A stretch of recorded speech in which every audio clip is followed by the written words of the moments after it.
Hello, loves. I do want to thank you guys for your support because when some of you heard the price that I charged for the other previous cake, many of you told me that I need to up my prices. And I really am working on it, I promise. At least I thought I did when it came to this cake. And then somebody in the comment section suggested to use ChatGPT. And although I don't like to use it due to the harm that it does for the environment, I do try to limit it very, very much. So I wanted to give it a go for this one exactly. I was genuinely surprised at how accurate it was. I basically told it that I used boxed cake and I wanted it to take that into consideration when coming up with the price. I also said if I charged $5 a serving, then we can use that as a base price. Because at first it was charging $10 a serving and I thought that was too much. And it's just so cool because I sent the picture in and it was like, this is such an impressive cake with lots of detail and handmade art. And it really did factor a lot of things. Stuff that I really didn't even consider. So as you can see, it gave me base calculations to go on. And initially, this is just the base price of the cake of $125. And then it went ahead and proceeded to give me a custom design fee. So the total would have been $250 for a clean pricing point. I charged $190 for this. It is a smaller cake. That's what I was basing it off initially. I just love the fact that it did factor in that I used boxed cake, telling me that it's understandable to keep the prices down, but I should factor in my art. And like I said, although I don't like using it, maybe I can use it a couple of times just to kind of help me out with my pricing points.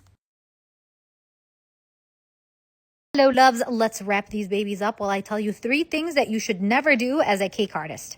Never make a cake without an inspiration picture first or something that you created with the customer. And I'm talking down to the tiniest details, especially if they are new customers. The color, the size, even the board that you're going to be using. Go over absolutely everything, even if it's excruciating detail. Because you never know what any customer is going to hold against you in order to get their money back. It's nice though when your customers become OGs because then you're just like, oh, you want that? All right, cool. And it's like the easiest transaction ever. Second thing is, as upset as you might be, never ever post a customer's information. Don't post their number, don't post their name. Yes, you can speak about what happened, but do not post any personal information about them. Granted, I know some people deserve it, but at the end of the day, it's just not right. The last tip for now is don't use PayPal. Only use it as a last resort. And I mean, don't use it for deposits or anything like that. I only mention it because PayPal usually sides with the customers. I've heard a lot of horror stories about that. The only time they ever did give me my money back though was when I told them the cake is completely gone. The people ate it at the party because they had initially wanted a full refund and I called PayPal and I was like, there's no cake. So why should I give them a refund? Anywho, stick around for more tips and tricks. Thank you.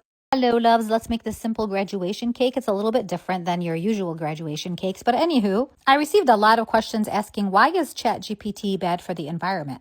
Anything AI related is actually bad for the environment. And I found out from others telling me when I actually brought it up one time. So I went and I Googled it and I found out that every time you ask it a question or have it generate a picture or anything of that sort, it needs an entire bottle of water to kind of cool down the engines. And I recently saw a video of where the actual factory is, I guess, where the engines are.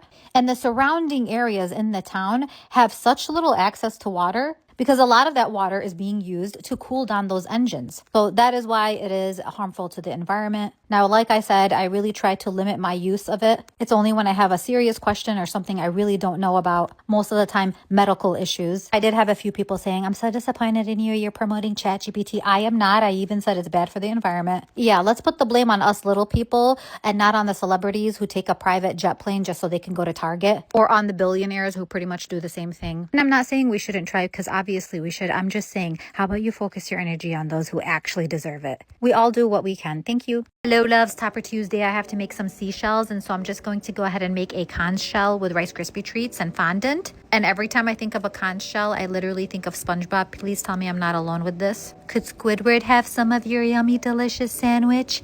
No. Could I have some of your yummy, delicious sandwich? Yes. Anyone else? No? You guys have no idea what I'm talking about? Anywho, I did the other seashells with the molds that I have, but I had to make the conch shell by hand. I realized I didn't show you guys much, but you'll see it at the end. And next up, I have to work on a lily. I actually suck at making flowers, so I really kind of try to avoid it, but this time I was like, I will give this a shot. I made 6 petals and then I stuck them onto wire. Twisted the wires together, which is very, very sensitive, and then kind of airbrushed it. Now for the lilies, I wanted to give that powder effect that it has on its little, I don't know, antenna thingies. I don't know what they're called, stems. So I dipped them in powder, and I think that's the best I could do. And then as for the seashells, here they are. I airbrushed them in like a pearl sheen color to kind of give them that shiny effect. And there's the conch shell. Thanks for watching.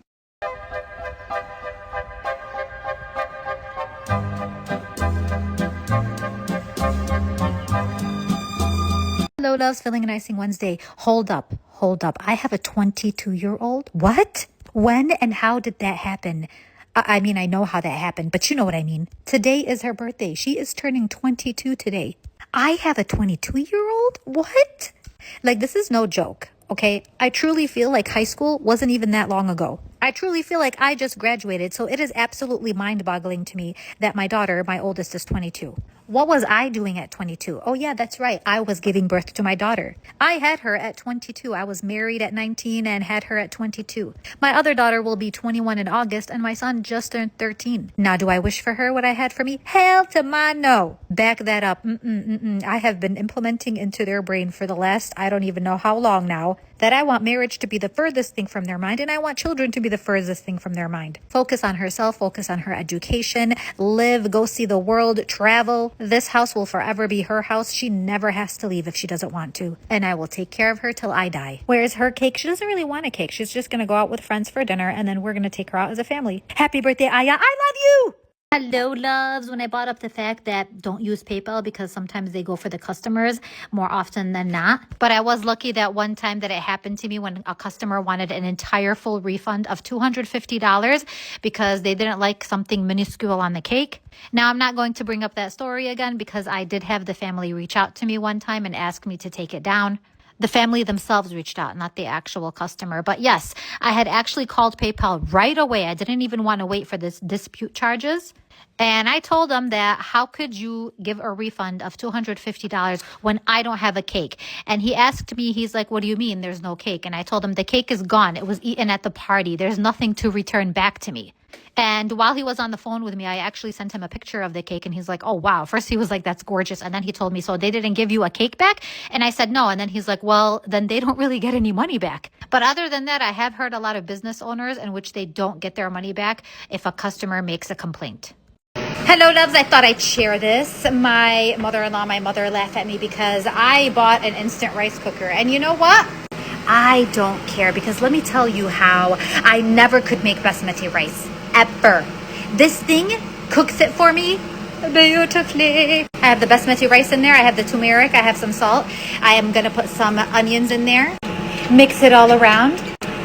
Close. Press on. And it does not have a basmati option, but I'm just going to press white rice. And I will show you guys how beautiful it looks once it is done. The aroma that comes out. Oh, aroma. And it's the best for sushi rice. I also could never make sushi rice, and this one just perfects it. 5 minutes. I think total is like 20 minutes. Okay, it's done. Whoa. Hold on. Okay, I know you can't see much, but there you go. Let me take a spoon out and show you the fluffy goodness. Look at that. Fluffy goodness. That's it. That's how easy it is. So laugh at me all you want, old school parents. I love the instant rice cooker. Magic Conch, could Squidward have some of this yummy, delicious, super terrific sandwich? No. Could I have this yummy, delicious, super terrific sandwich? Yes. All right! Hello, loves. I'm going to say something that many of you might not agree with me on, and this might upset you. You're going to be like, I didn't even know you were this way. Because many of you have commented how I'm a good mom and whatnot, and if I could please adopt you, and then I say, sure, come on over, what's one more? But I have one specific rule in my house, and I know a lot of you are not going to agree with this. As many of you might know, Muslims pray 5 times a day. Shia Muslims actually group those together, and it's 3 times a day, but they're 5 prayers. The rule in my house is that everybody has to pray. I don't care if you don't want to. I don't care if you don't believe in the religion anymore. I don't care what your excuse is. You have to pray. Pray and fast. You don't want to wear a hijab anymore? That's fine. You don't want to do this. You don't want to do that. You don't want to catch up on your Quran reading. Whatever. But prayer and fasting, I will not budge on that. Now, once you do leave my house, you can do whatever you want. But if you live under my roof, prayer and fasting is a must. And I know a little bit of the atheists are going to come out and be like, well, what if there isn't an afterlife and they did all this for nothing? Well, hey, let me tell you guys something.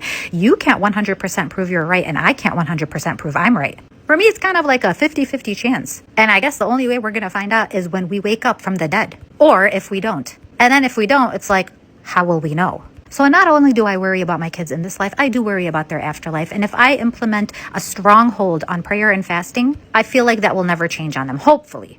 Now, like I said, my girls are 22, 21, and my son is 13. And yes, he prays too. And I know a lot of you will come at me and say, but they're adults. They can do whatever they want. Well, they do live under this house and are well taken care of. Their cars, their phones, food, basic necessities, even part of their tuition is paid for. So this is the least that I ask of them. And honestly, you guys, it's not even that bad. It takes like 20 minutes in total, okay? You can give me 20 minutes of their time. I can just smell some of the comments. Well, good luck having them reach out to you when they leave the house. They're adults now. They can do what they want. Well, if they're adults, then they can handle their bills too, right? Also, I must mention that I am not strict with them at all, you guys. They're allowed to travel, go out, do what they want. I truly wish I had their lives. Hello, loves. I had an interesting comment from my last video when I said that my adult children who live in this house, I only require them to follow one rule, and that's that they have to fast and pray. I'm not strict on anything else when it comes to the religion, and I said even if they decided to take their hijab off, I wouldn't even put a stop to that. And a few comments said that's strange that you wouldn't put emphasis on that, but you would put it on fasting and praying. Hijab is just as important. And while I agree to that, this is why I don't do it. Praying is not that hard. It really isn't. I know a lot of people struggle with it, but it literally takes up about 20 minutes of your day if you put it all together. Honestly, some of y'all in the last video thinking I took it a bit far, like chillax, okay? If you want to think about it this way, it's kind of like meditation, sprinkled with a little bit of easy yoga. It also teaches discipline and mindfulness. It's a spiritual connection. So really, it has a lot of benefits, and it's a personal thing. It's something done at home. It's not out in the public. Now, hijab is difficult. Not everyone can wear it. Now, don't get your cherries twisted. I am not judging anyone who doesn't wear one, and I'm not saying your struggles are any less than mine, but wearing the hijab the right way, especially in this summer heat, it's not easy, you guys. Especially in today's society, it's not easy, where hair and beauty is considered everything. So honestly, props to anyone who does wear it, because it is a struggle. I mean, I've been wearing it since I was 9 and I'm 44 now, and I still kind of struggle. So that's why I feel like that one is more of a personal choice if somebody can handle it or not. And so that's why I don't really force it. Besides, what do you want me to do with like my 21 or 22-year-old? Sit them down and beat them if they don't? Force them to wrap it around their head? Trap them in the house if they don't abide by the rules? That is where I feel like you would be pushing them away from the religion. You would be doing the complete opposite. And so although hijab is obligatory, it should never be forced. Thank you.